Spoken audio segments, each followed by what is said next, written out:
Hey guys, this is Luke again, and welcome back to my 10-year Ninjago project. What makes Ninjago so good? So, we're in the end game, guys. We're hitting the top 5 reasons of why I think Ninjago is so good. These next 5 reasons over the next today and the 4 days of next week, um, are the most important reasons as to why I think it's good. So let's start. And this one, I wasn't sure if I was going to be putting on the list at first. It actually wasn't.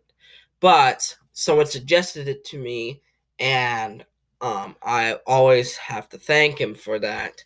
And that is its adaptability, or its ability to change throughout time.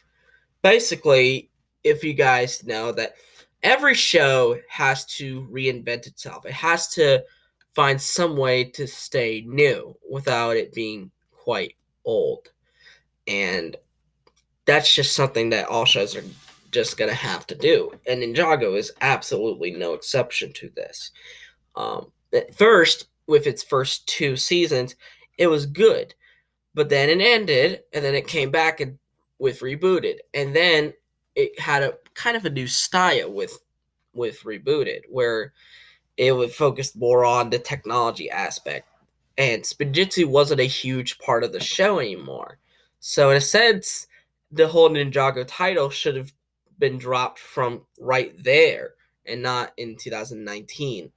So, oh, in a sense, dropping Spinjitzu actually, helped this case so that they could focus more on the characters and the story and the lore and stuff like that. And it had to reinvent itself time and time again.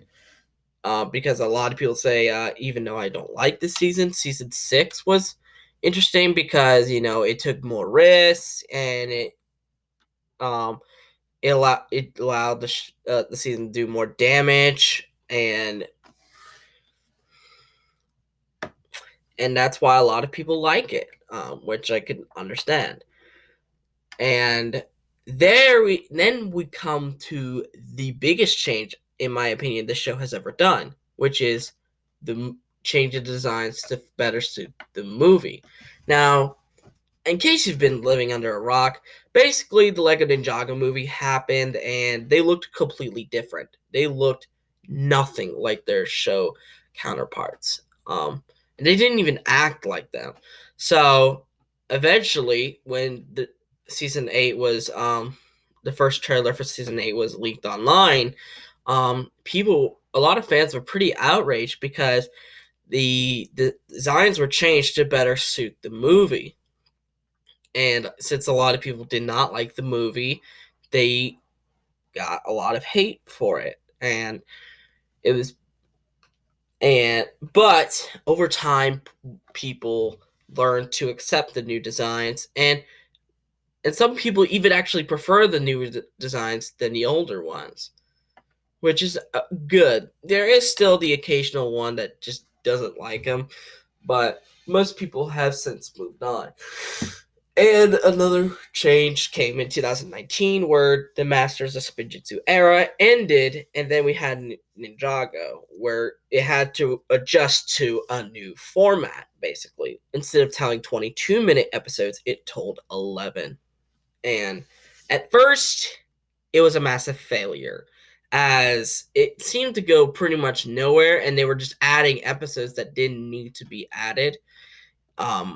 But season 12 sort of got it down, and season 13 actually pretty much nailed it on the head. So it's one of those changes that didn't work at first, but then kind of worked over time, similar to the design change controversy from 2017, 2018.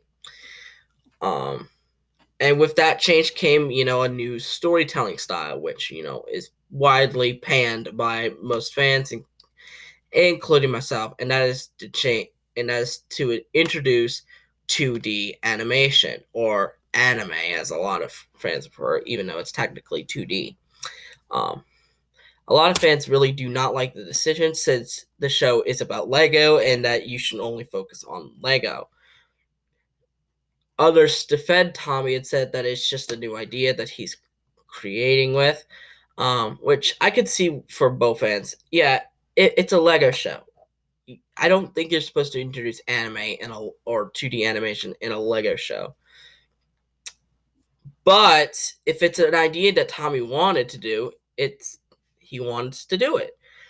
But my biggest problem is that there was no 2D animated episodes in season 12, and since I had the ideology that season 11 was merely a test of the new format and that nothing was supposed to stick, I felt that the 2D animated episodes were a mistake and that they decided to completely abandon them.